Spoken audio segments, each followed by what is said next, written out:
Assalamualaikum warahmatullahi wabarakatuh. Alhamdulillah wassalatu wassalamu ala rasulillah wa ala alihi wa ashabihi wa man wala amma ba'd. Ayyuhal ikhwa wal akhwat yang kami hormati rahimani wa rahimakumullah. Kita akan melanjutkan pembahasan dari buku Misalan Wahidan. Pada kesempatan kali ini kita memasuki pelajaran yang ke-30. Ad-Darsus Salasun. Ya, silahkan dibuka bagi yang memiliki bukunya pada pelajaran yang ke-30 di halaman 88. Masih membicarakan tentang inna wa akhwatuha. Pada pelajaran ke-30 ini kita lanjutkan tentang saudara-saudaranya inna. Yang sebelumnya sudah disampaikan tentang inna dan amal atau pengaruh dari inna terhadap kata yang setelahnya.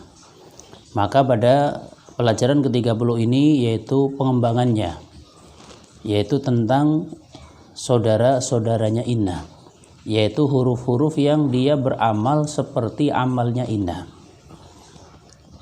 Yang pertama, ya kita lihat di situ adalah anna.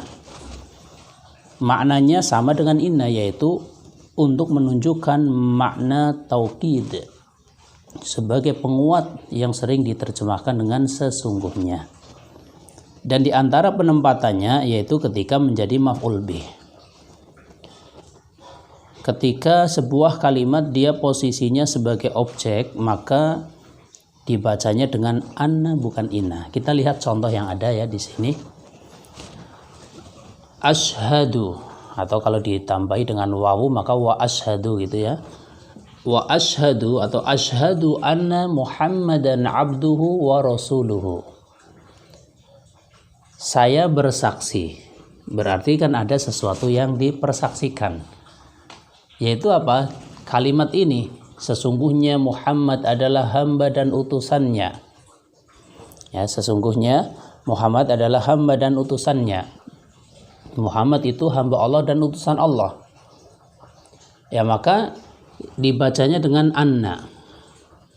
Atau untuk sekarang lebih fokusnya adalah ketika ada anna gitu saja ya, maka dia beramal seperti inna. Sehingga bacaannya wa asyhadu anna Muhammadan abduhu wa rasuluhu. Lafaz Muhammadan di sini dia dinasab anna Muhammadan, ya kan? Bukan anna Muhammadun tapi anna Muhammadan. Kenapa dia dinasab? Karena dia isimnya anna. Ya, dia isimnya ini, isimnya anna, sehingga dinasab. Sehingga tidak boleh membacanya wa asyhadu anna Muhammadun, ya salah. Kalau ada anna ya Muhammadan gitu.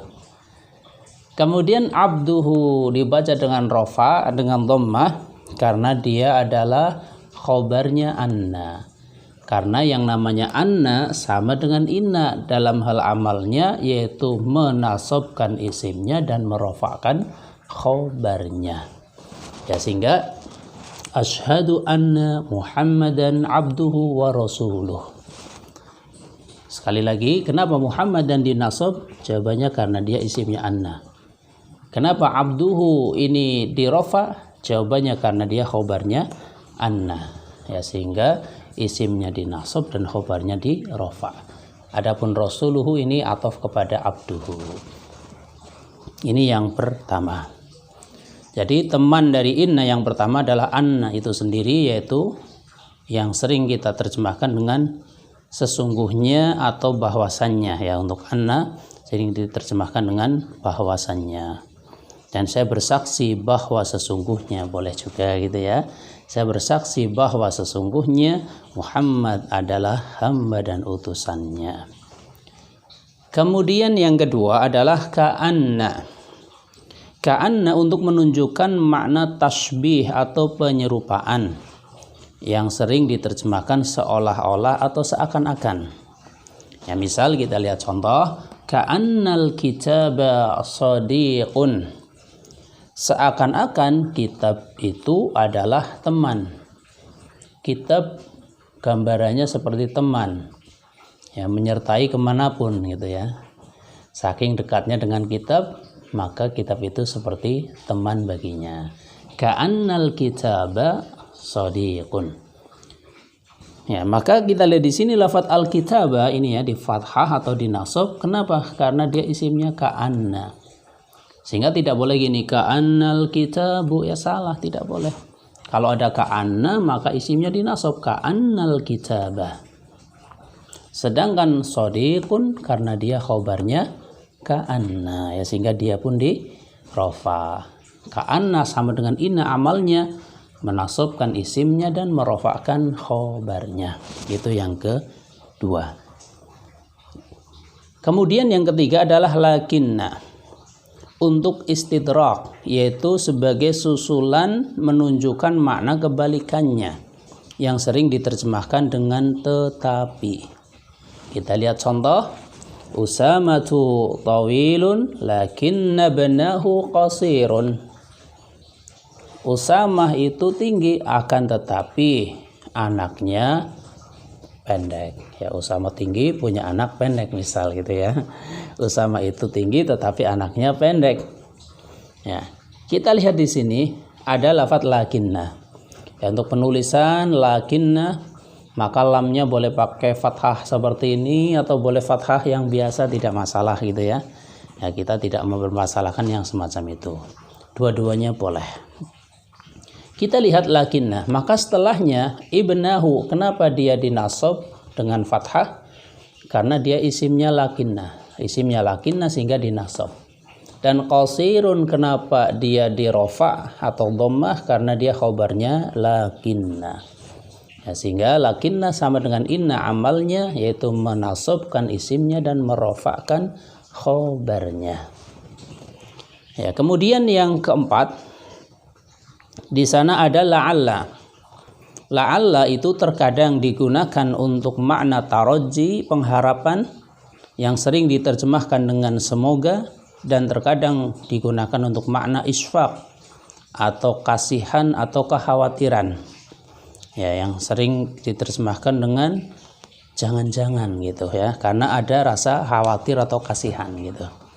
Contoh untuk makna taraji, la'allal mudarrisa hadirun, semoga Pak Guru datang atau hadir. Ya, di sini al mudarrisa, kenapa dia dinasab? Jawabannya karena dia isimnya la'alla. Dan hadirun di rofa, jawabannya karena dia khobarnya la'alla. Ya, sehingga isimnya dinasab, khobarnya di rofa. Demikian juga la'alla yang makna isfaq, la'alla Umar maridun. Ya, jangan-jangan Umar itu sedang sakit. Umar kenapa dinasab? Karena dia isimnya la'alla. Dan maridun di rofa karena dia khobarnya la'alla. Yang intinya la'alla sama dengan inna amalnya, yaitu apa? Menasabkan isimnya dan merofakkan khobarnya.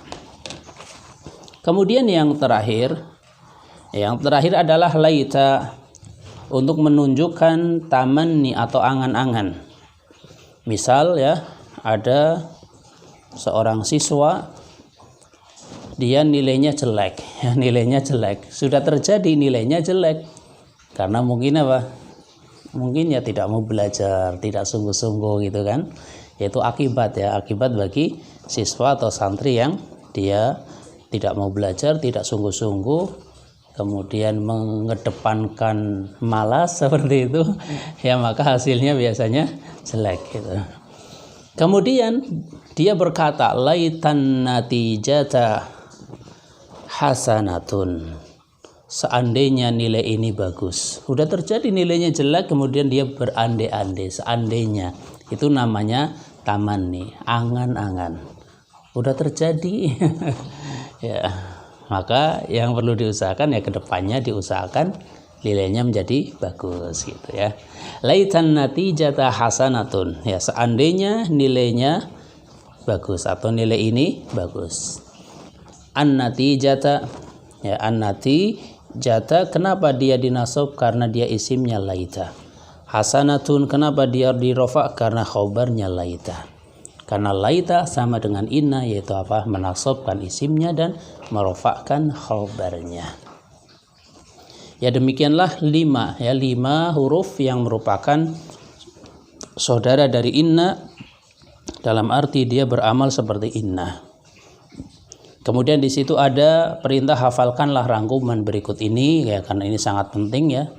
Kita hafalkan inna anna litaukid itu agar terbiasa. Oh, inna dan anna untuk makna taukid, ka anna litashbih lakinna lilistidrak, la'alla litaraji atau lilisfaq, laita litamanni ya. Ya.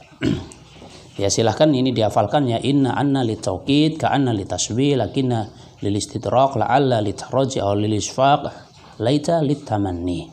Kemudian ada latihan terjemahkan ke dalam bahasa Arab. Ya, latihannya yang ini ada 5. Pertama, saya mengetahui bahwa sesungguhnya guru itu kaya. Kedua, seakan-akan Hamid itu singa. Ketiga, dokter itu kaya akan tapi rumahnya kecil. Keempat, semoga para siswa itu lulus. Kelima, jangan-jangan Pak Guru sakit. Keenam, seandainya ayahku seorang presiden. Gitu. Kemudian latihan kedua yaitu isilah titik-titik berikut ini dengan kata yang sesuai. Ya, di situ ada zonantu, kemudian titik-titik Fatimata tawilatun, ya diisi dengan yang tepat apa gitu ya. La'alla limtihana titik-titik apa. Laitani, kemudian berikutnya apa. Zainabu ghaniyatun titik-titik ukhtaha faqiratun. Kemudian yang kelima titik-titik al-abbasa bahrun. Ya silahkan diisi dengan huruf yang sesuai ya. Tentunya yang tadi sudah kita sampaikan ya, silahkan disesuaikan yang tepat apa gitu ya. Zonantu titik Fatimah tawilatun ya. Nah, demikian ikhwani wa akhwati yang kami hormati rahimani wa rahimakumullah yang bisa disampaikan pada kesempatan kali ini. Atas kesalahan kekurangan kami minta maaf yang sebesar-besarnya.